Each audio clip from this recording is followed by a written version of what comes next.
just brought up on my phone, and this is very kind of like a nice kind of like ending to the show.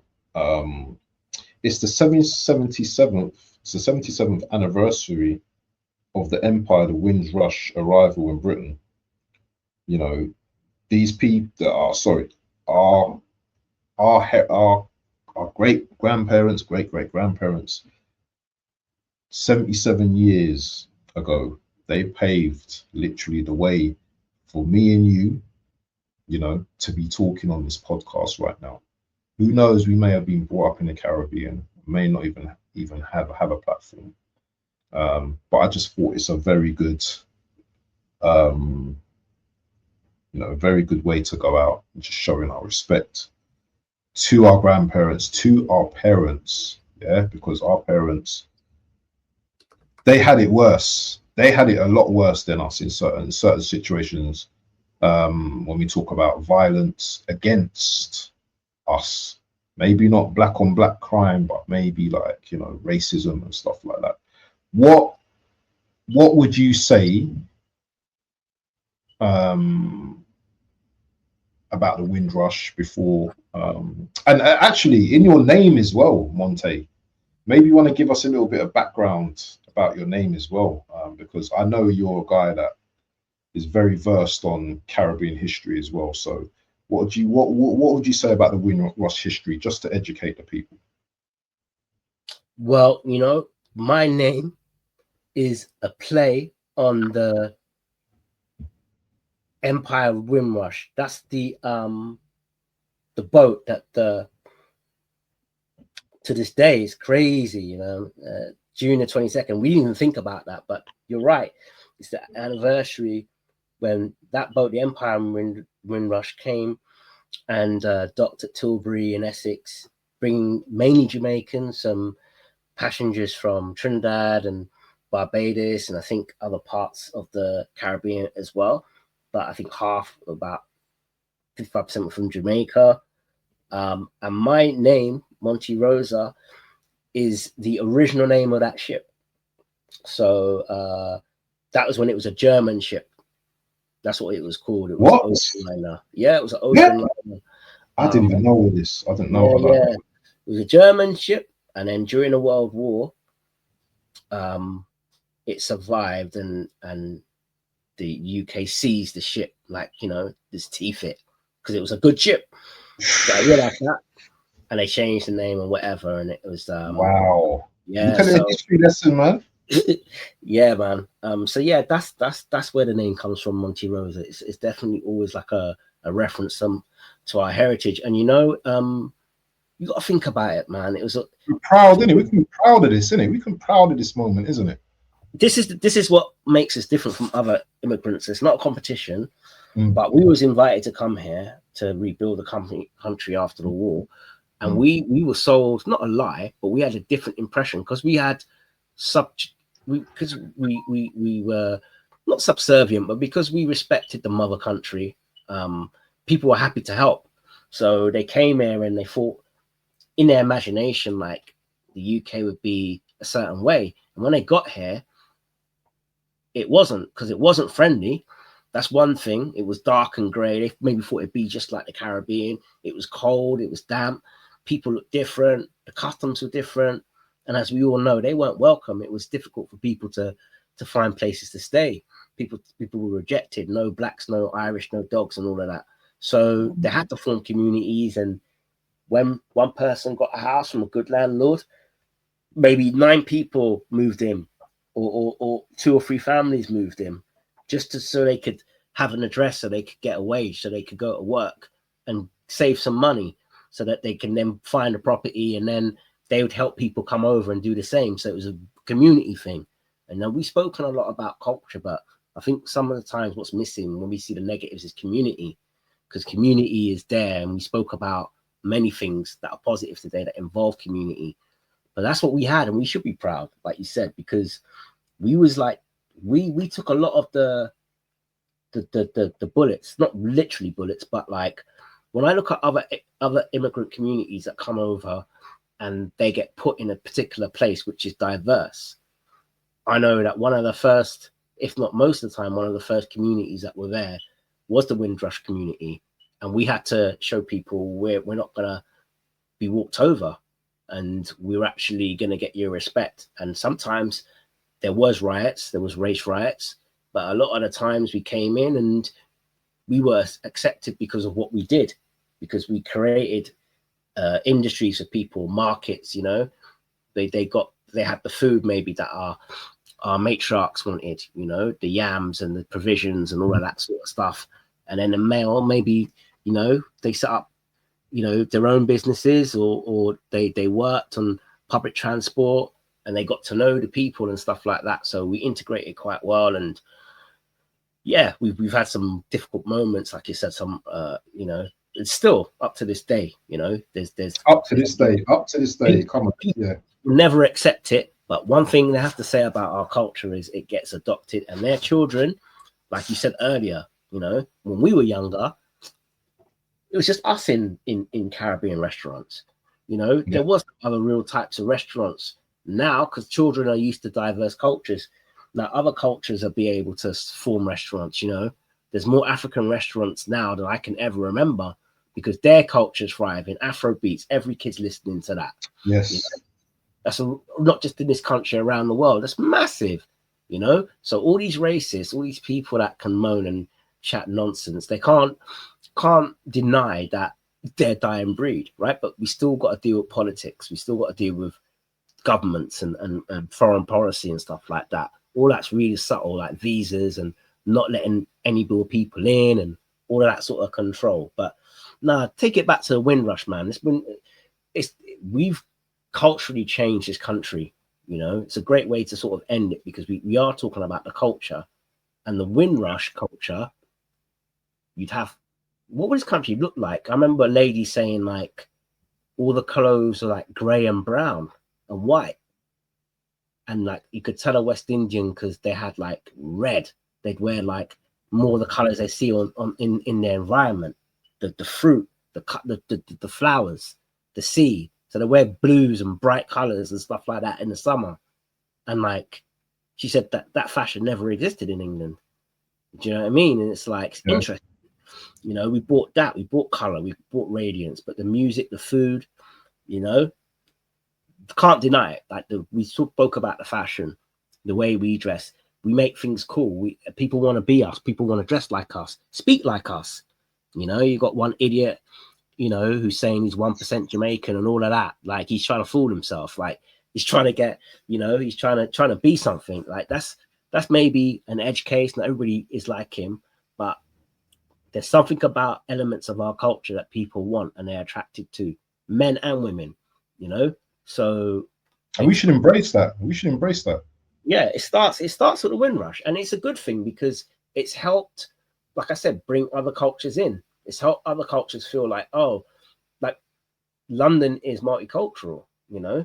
Even within like so-called ethnic cultures, sometimes we do beef. You mentioned the African Caribbean thing, which isn't a thing anymore. Like, because again, we're not seeing African kids coming to school the first time. People are just used to having loads of kids in their things. So there's no one side versus the other. It's like, why doesn't my school have loads of different kids in it? You know, that's when you'll have problems with racism. But like, that's what we've done. We've actually come in there and everybody can feel comfortable now, because we had to deal with like the riots in the 50s and 60s. Now everybody here can come in, feel comfortable, want to adopt different parts of our culture, which gives us validity sometimes. Not that we're looking for it, but sometimes that gives us validity. Sometimes if other people are eating, I don't know, dirt chicken a lot, maybe companies want to start making it, which we've seen. You know, maybe Jamie Oliver feels he needs to make it. You know? The joke, right? And it'll be other stuff. There's other things, you know, the music, you know, the sound system culture, the bass, reggae and stuff. And you got to big up Jamaica. A lot of what we're talking about is influence from them.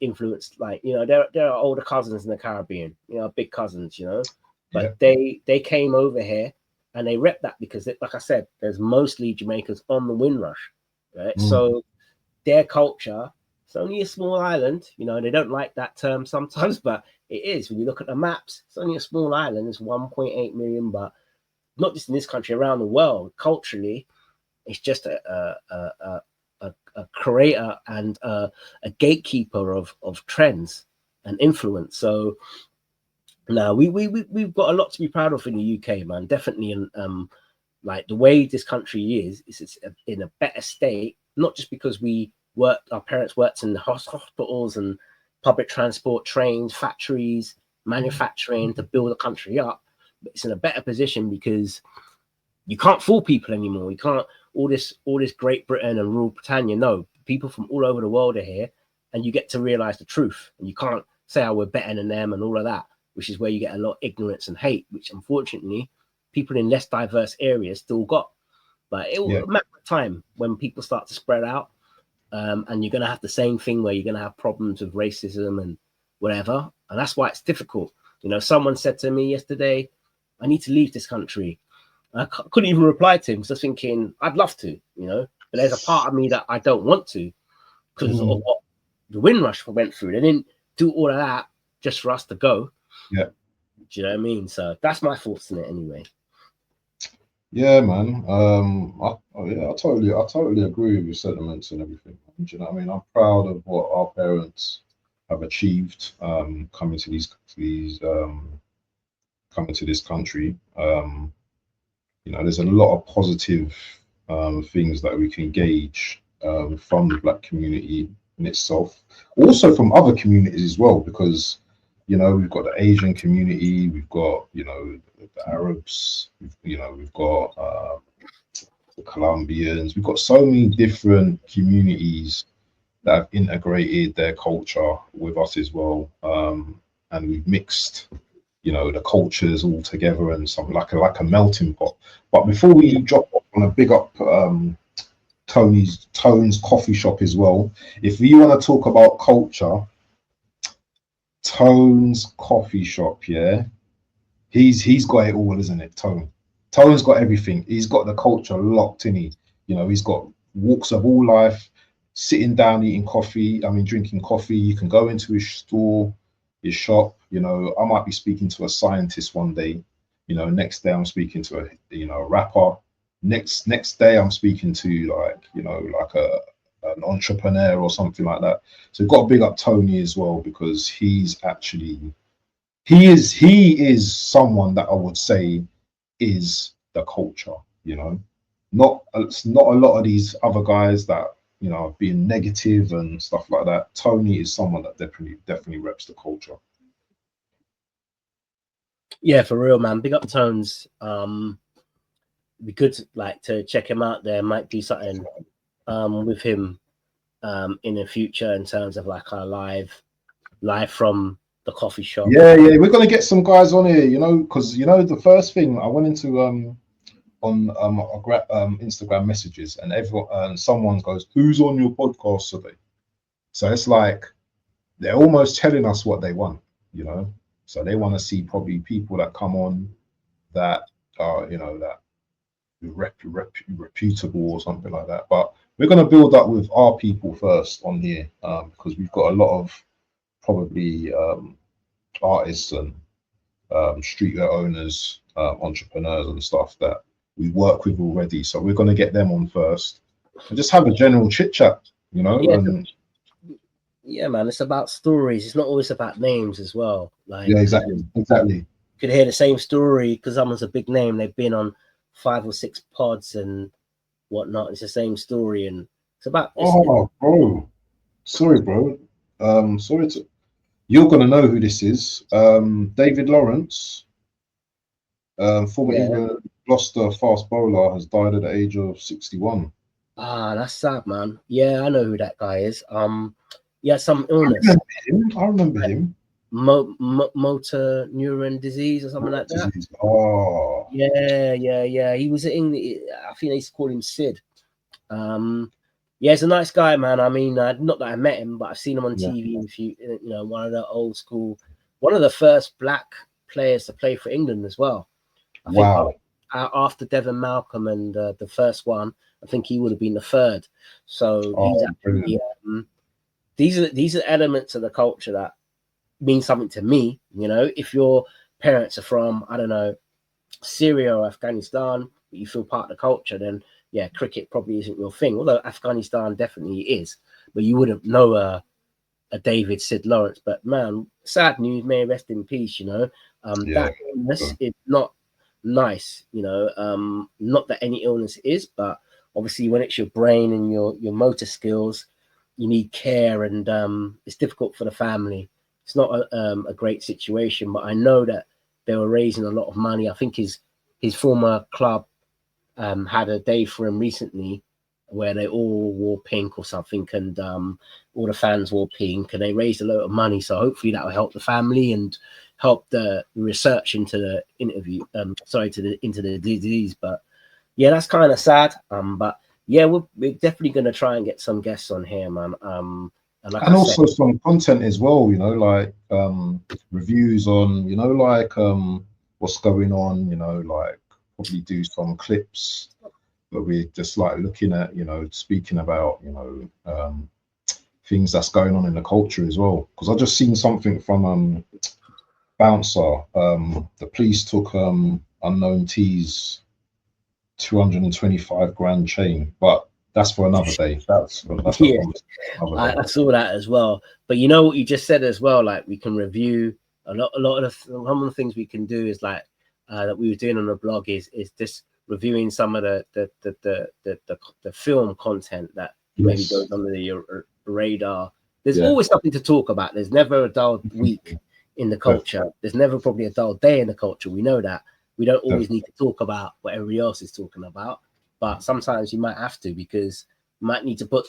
I want to be like the guy that's got the calm head and not in the heat, and hopefully, you know. Yeah, exactly.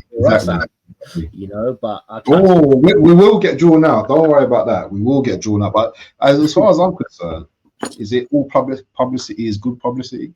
I don't know. Yeah, I've got thick skin, bro. Like I said, I grew up I grew up above racists. So you grew up on doubles as well, really say to me, particularly when you're hiding behind a camera, that's gonna get me. Like, you can't call me a snitch.